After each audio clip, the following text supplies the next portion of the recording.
अस्सलाम वालेकुम, मेरा नाम मकबूल अहमद है और आप लोग यूट्यूब चैनल देख रहे हैं। इसराइली अखबार की ये खबर बिल्कुल दुरुस्त लगती है कि इसराइली सदर नेतन्याहू, माइक पोम्पियो और सऊदी शहज़ादा सलमान की मुलाकात हाल ही में सऊदीया में हुई है।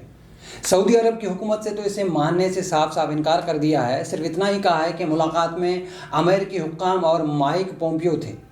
ये तो सब जानते हैं कि अरब इमारात और बहरीन की तरफ से इसराइल को तस्लीम करना सऊदी हुकूमत के मशवरे और रजामंदी के बगैर मुमकिन ही नहीं हो सकता, क्योंकि इन दोनों रियासतों और सऊदी अरब के साथ ताल्लुकात की नौइयत तेरी मेरी एक जिंदड़ी वाले हैं, यानी ये सब एक ही थाली के चट्टे बट्टे हैं। और रही बात इसराइली सदर नेतन्याहू और इसराइली इंटेलिजेंस के सरबराह की बात, तो वो सऊदीया में अरबी कहवा पीने नहीं गए होंगे और ना ही वहाँ ऊँटों की रेस देखने गए होंगे और ना ही शाह सुलेमान या शहज़ादा सलमान की बातें सुनने का शौक़ किसी इसराइली या अमेरिकी एहलकार को सऊदीया खींच कर ले गया होगा। बोरिया बिस्तर समेटने में मसरूफ़ अमेरिकी सदर डोनाल्ड ट्रंप ने सऊदीया हुकूमत और अरबों को क्या पट्टी पढ़ाई है और नेतन्याहू ने क्या क्या ख्वाब दिखाए हैं कि अचानक दुबई हुक्काम, बहरीन और सऊदी शहज़ादा सलमान को यहूदी और इसराइली अपने चचाजाद भाई नज़र आने लगे हैं। इनमें से किसी एक मुल्क के बादशाह को भी मजलूम फ़लस्तीनी याद रहे और न ही 1949 से लेकर अब तक सितम रसीदा फ़लस्तीनियों पर इसराइली मज़ालिम याद रहे और न ही वो मकबूजा इलाके याद रहे जो अक़वाम मुत्तहिदा की करारदादों के बावजूद भी इसराइल छोड़ने को तैयार नहीं है। शहज़ादा मोहम्मद बिन सलमान की फुर्तीली शख्सियत और इज्जत पसंदाना इक़दामात देखकर मुझे लीबिया के अल क़ज़ाफ़ी का बेटा सैफ़ुल इस्लाम याद आ जाता है, जो कि अंग्रेज़ी तालीम से मुतासिर था, जिद्दत पसंद और अमेरिका और यूरोप की आँखों का तारा था। सैफ़ुल इस्लाम ने अमेरिका की पढ़ाई हुई पट्टी के मुताबिक अपने बाप अल क़ज़ाफ़ी को इस बात पे आमादा कर दिया था कि वो अपने मुल्क लीबिया का एटमी प्रोग्राम ख़त्म करके मुल्क में तरक्की पसंदाना इस्लाहात करे और अमेरिका से दुश्मनी छोड़ दे और तवज्जो का मरकज़ लीबिया को बनाए। फिर ऐसा हुआ कि दोनों बाप बेटों ने लीबिया फर्स्ट का नारा लगा दिया। हुक्मरानी का 40 साल तजर्बा रखने के बावजूद, अमेरिका और यूरोप की चालबाजियों से वाकिफ़ होने के बावजूद भी अल क़ज़ाफ़ी अपने बेटे की चिकनी चुबड़ी बातों में आ गए और लीबिया का एटमी प्रोग्राम बंद कर दिया। लेबार्ट्रियों में पड़ा हुआ तहक़ीक़ी साजो सामान जहाज़ों में भरा और अमेरिका रवाना कर दिया था। और यहाँ तक कि रज़ा शाह पहलवी का अंजाम याद रखा, न ही सदाम हुसैन की हशर से इबरत हासिल की। चंद बरसों में लिबिया इराक़ की तरह खंडरात का ढेर नज़र आने लगा। खुशहाल और ख़ुद कफ़ील लिबिया अदम इस्तेकाम और मुआशी पसमानदगी का नमूना बन गया था। और अब रही बात सऊदी अरब के मौजूदा हुक्मरानों की, तो ना ही उन्हें मुसलमानों की कोई फ़िक्र है और ना ही ये उम्मत मुस्लिमा के कॉन्सेप्ट पर यकीन रखते हैं और ना ही ये कश्मीर और फ़लस्तीन के अवाम के लिए मरे जाते हैं और ना ही ये इस्लाम पर अमल पैरा हैं, मगर हरमैन शरीफैन की तक़दीस और एहतराम बरकरार रखने के सदक़े आलम अरब और आलम इस्लाम में एहतराम की निगाह से देखे जाते हैं। मगर शहज़ादा सलमान अब हर वो इक़दाम करने पर तुले नज़र आते हैं जिसका नतीजा सऊदी अरब की पाक सरज़मीन को दुबई की तरह बनाना चाहते हैं, जहां जुए के अड्डों और कसिनों की भरमार हो, शराब खानों की तामीर हो और बगैर निकाह के जहां औरत और मर्द एक साथ रह सकते हों। बल्कि यूँ कहिए कि सऊदीया को भी फ्रांस, अमेरिका और कनाडा की तरह आज़ाद ख़याल और लिबरल बनाना चाहते हैं और दूसरी तरफ इस्लाम दुश्मन यहूदियों को अपना चचाजाद भाई समझ रहे हैं, जबकि कलमा गू ईरान को दुश्मन मानने पर तुले हुए हैं। इन सऊदी अरब के हुक्मरानों को लगता है कि ये इसराइल से ताल्लुकात बनाने से ये दिन दोगुनी और रात चौगुनी तरक्की करेंगे। ये तो बस इनकी खाम ख्याली है। तुर्की ने भी तो कमाल अतातुर्क के जानिशिनों ने इसराइल को इब्तिदा में ही तस्लीम कर लिया था। उसके बाद उर्दन, मिस्र और कई दीगर मुस्लिम ममालिक ने भी किया था, मगर उनमें से कोई एक भी अब ये बताने की पोजीशन में नहीं है कि उन्हें ऐसा क्या सियासी, मुआशी और इक़्तिसादी फ़ायदा पहुँचा है जो आसमानों की बुलंदियों को छू रहे हैं।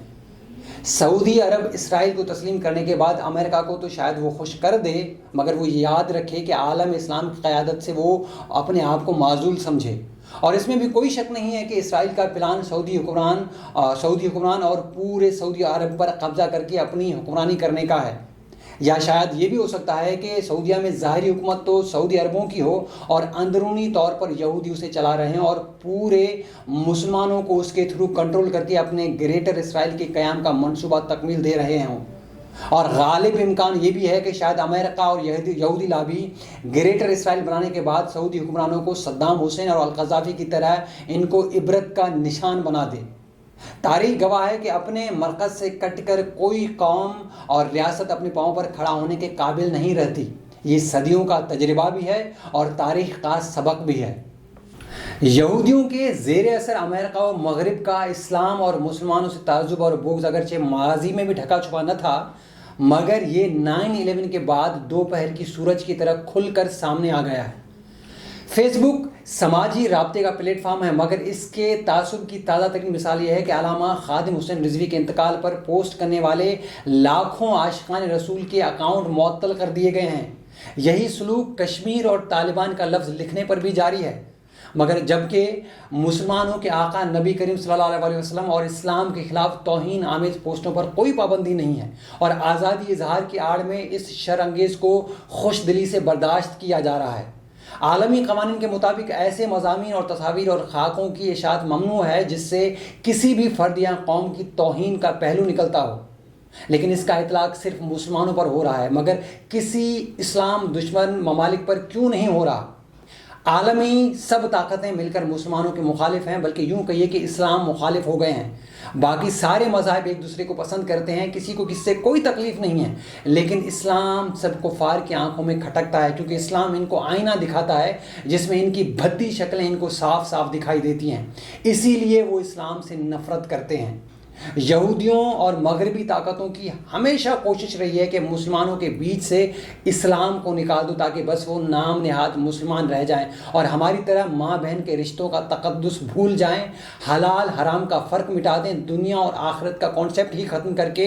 ان کی طرح بن جائیں۔ لیکن وہ کہتے ہیں نا کہ زمانہ لاکھ برا چاہے تو کیا ہوتا ہے؟ وہی ہوتا ہے جو منظور خدا ہوتا ہے۔ لوگوں کا کہنا ہے کہ اگر سعودی عرب نے اسرائیل کو تسلیم کر لیا تو پاکستان پر بھی دباؤ بڑھے گا۔ عین ممکن ہے کہ پاک سعودی تعلقات میں حالیہ ناراضگی اور شریف خاندان اور زرداری خاندان کی PDM کے پلیٹ فارم سے عمران خان کی حکومت کے علاوہ پاک فوج کی قیادت کے خلاف بھی مہم جوئی کے ڈانڈے بھی اسرائیلی اور سعودی عرب تعلقات میں گرم جوشی سے ہی ملتے نظر آتے ہیں، کیونکہ میاں نواز شریف، بلاول بھٹو اور مولانا فضل الرحمان بار بار حکومت پر دوست ممالک سے تعلقات بگاڑنے کا الزام عائد کر رہے ہیں۔ امریکہ اور سعودی عرب کے مشترکہ دباؤ کا مقابلہ کرنا پاکستان کے لیے اتنا آسان نہیں ہوگا، لیکن اگر عمران خان اور فوجی قیادت نے مادی مفادات کی بجائے اگر اصولی موقف اپنایا اور روز قیامت اللہ تعالیٰ اور اس کے رسول کریم صلی اللہ علیہ وسلم کے روبرو جواب دہی کے احساس سے سرشار رہے تو یہ مشکل وقت بھی گزر جائے گا۔ امریکہ بھارت کی طرح اپنے اندرونی تضادات کی بنا پر زوال پذیر ہے اور اسرائیل امریکی پشت پناہی کے بغیر کاغذ کے پھول کی طرح بے رنگ و بو ہے، محض سراب ہے جو دور سے تو صحرا میں پانی کی طرح دکھتا ہے اور قریب جا کر دیکھو تو محض آنکھوں کا دھوکہ ہے۔ شاید اب قدرت بھی ہمارا ایمان دیکھنا چاہتی ہے کہ ہم اس مشکل وقت میں اللہ کی رسی کو تھامے رکھتے ہیں، یعنی قرآن کی تعلیم اور نبی کریم صلی اللہ علیہ وسلم کی سنتوں پر عمل کرتے ہیں، یا پھر عربوں کی طرح دجال کے پجاریوں سے جا ملتے ہیں، جس طرح سعودی عرب، دبئی، بحرین جا کر اسرائیل سے ملے ہیں۔ یہ ہم مسلمانوں کا ایمان ہے کہ بیت المقدس پر کسی طرح کا سودا نہیں کریں گے، چاہے ہماری جانیں ہی کیوں نہ چلی جائیں۔ اگلی ویڈیو تک کے لیے اجازت دیجیے گا، اپنا اور ہمارے اس چینل کا خیال رکھیے گا۔ اللہ حافظ۔